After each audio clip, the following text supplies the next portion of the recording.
Shalom, sahabat CS dimanapun Anda berada. Saya sangat bersuka cita bisa menjumpai Anda untuk menyampaikan kebenaran firman Tuhan.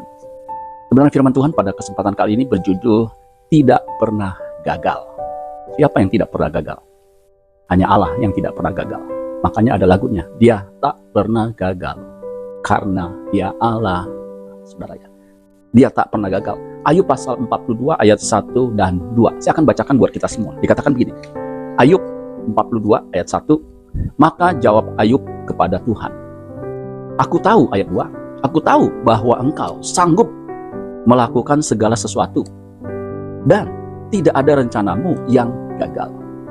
Dua kalimat yang Ayub ucapkan yang menurut saya benar sekali. Engkau sanggup melakukan segala sesuatu dan tidak ada rencanamu yang gagal. Terjemahan bahasa Inggris New English Translation mengatakan begini, I know that you can do all things. No purpose of yours can be thwarted. Di terjemahan bebasnya, aku tahu bahwa engkau dapat melakukan segala sesuatu. You can do all things. Engkau dapat melakukan segala sesuatu. No purpose of yours. Tidak ada segala sesuatu atau tidak ada tujuanmu yang dapat digagalkan. No purpose of yours can be thwarted. Tidak dapat digagalkan. Thwarted itu artinya tidak digagalkan, atau dicegah, atau dihalangi, atau dirintangi. Ya. Ada beberapa perkataan Ayub yang terkenal. Nah, ini salah satunya, saudara sekalian ya. Tidak ada rencanamu yang gagal. Kata rencana ini dari bahasa Ibrani mezimah. Artinya purpose, tujuan. Ya, purpose. Mezimah juga artinya discretion itu kebijaksanaan. Ya. Mezimah juga artinya plot. Plot kita tahu itu rencana. Ya. Atau touch, pikiran atau gagasan, touch. Nah, yang menarik, kata mezimah juga artinya device. Nah, kita tahu ya, device itu perangkat atau alat. Ya, itu device. Kalau kita punya HP, nah HP itu namanya device. Ya, gadget itu device. Nah, kita tahu HP atau gadget kita, device kita itu untuk waktu tertentu itu biasanya korup atau rusak, saudara ya. Nah, kata gagal itu dari bahasa Yunani batsar, artinya inaccessible, ya, tidak dapat dimasuki. Ya. Kalau kita tahu ya, gembos itu kan karena masuk angin ya. Nah, ini tidak dapat dimasuki. Batsar juga artinya enclosed, tertutup. Ya. Jadi nggak bisa dimasuki, tertutup. Batsar juga artinya to be withheld, artinya ditahan, ya. Ditahan. Saudara-saudara sekalian, baru-baru ini ya, terjadi peristiwa yang menurut saya sesuatu yang gempar, yaitu gagalnya kapal wisata selam yang namanya Titan. Kapal selam ini, saudara, ya ukurannya 6,5 meter. Nah, ini wisata tur ke bangkai kapal Titanic yang karam ratusan tahun lalu di kedalaman 3.200 meter atau 5.000 kaki lebih, saudara.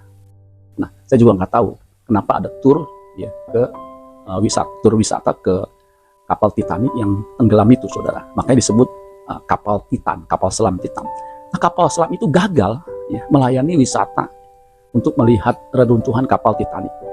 Nah, kapal Titan ini membawa misi Ocean Gate Expedition yang memang mengelola wisata untuk menjelajahi bangkai kapal Titanic yang tenggelam mungkin 100 tahun yang lalu, saudara ya.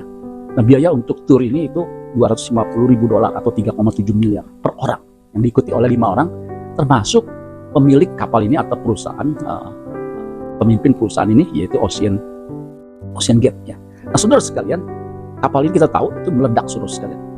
Yang kita yakin bahkan bisa dipastikan 5 penumpangnya itu meninggal, saudara. Nah, komandan distrik penjaga pantai namanya Laksamana John Moger menuturkan kelima penumpang yang ada di kapal itu meninggal dunia akibat apa? Ledakan dahsyat pada tanggal 22 Juni 2023. Bulan lalu, saudara ya. Kapal ini menjelajah 20.000 km persegi di perairan Atlantik Utara hingga kedalaman 3.200 meter. Memang tidak mudah, saudara sekalian, menjelajahi 20.000 km persegi, saudara ya, di kedalaman 3.200 meter, hampir 3 km ke bawah laut, saudara. Di sana tentu pasti gelap, ya, kemudian dingin, ya, dan berlumpur, ya, kemudian bergelombang. Jadi sangat berbahaya, saudara sekalian. Bahkan katanya konon saking gelapnya kita nggak bisa melihat tangan kita di depan wajah kita. Nah, jadi saudara sekalian, ini 5 orang meninggal karena kapal ini gagal. Bulan lalu saya sudah mengatakan, minggu lalu saudara, bahwa kapal ini sudah diperingatkan bahwa ini tidak layak untuk meluncur di kedalaman yang mungkin sangat dalam saudara sekalian, ya, sehingga terjadi ledakan yang luar biasa. Nah, saudara sekalian, jadi kapal wisata tersebut mengalami gangguan, ya, sehingga gagal, mengakibatkan meninggalnya 5 miliarder dunia yang jadi penumpangnya. Ya. Dikatakan oleh seorang ahli namanya Josh Louis Martin. Dikatakan ya kapal selam ini kehilangan stabilitas karena gangguan listrik dan dengan cepat jatuh ke dasar laut dalam posisi vertikal. Saudara ya sekalian, buatan manusia bisa gagal. Tetapi kalau buatan Allah, perangkat Allah, rencana Allah, ya, gagasan Allah tidak pernah gagal. Ya. Tuhan punya tujuan, Tuhan punya rencana, punya gagasan, punya kebijaksanaan, serta perangkat device yang tidak pernah gagal. Nah, perangkatnya itu saudara sekalian tidak pernah gagal, bisa dipakai oleh siapapun, bisa dimasuki oleh siapapun. Ya. Nah, rencana Allah tidak pernah gagal. Rencana apa sebenarnya? Kalau kita mendalami merenungkan firman Tuhan, khususnya kitab Ayub, kita tahu rencana Allah terhadap Ayub apa? Allah ingin Ayub ya, memiliki karakter yang teruji. Ayub 23 ayat 10 dikatakan, karena ia tahu jalan hidupku. Ini Ayub yang ngomong. Seandainya ia menguji aku akan timbul seperti emas. Jadi meskipun Ayub mengalami penderitaan yang luar biasa, ia dapat melaluinya. Ya. Ia punya respon yang baik terhadap ujian atau cobaan yang dialaminya. Ayub menganggap penderitaan yang ia alami adalah perangkat yang dapat mengubah karakternya. Jadi rencana Allah, maksud Allah tidak pernah gagal. Karena Tuhan ingin umatnya itu mengalami perubahan. Nah, setiap orang punya satu tujuan. Setiap kita, orang percaya punya satu tujuan. Bahkan agenda satu-satunya, tujuan yang kita harus capai. Yaitu kita memiliki gambaran anak Allah, gambaran anaknya, yaitu Yesus Kristus. Jadi Allah ingin kita memiliki karakter seperti Kristus. Dan rencana Allah ini tidak pernah gagal. Makanya di dalam Roma pasal 8 ayat 28-29, Allah bekerja. Ya, kita tahu sekarang bahwa Allah turut bekerja dalam segala sesuatu untuk mendatangkan kebaikan bagi mereka yang mengasihi Dia, yaitu bagi mereka yang terpanggil sesuai dengan rencana Allah.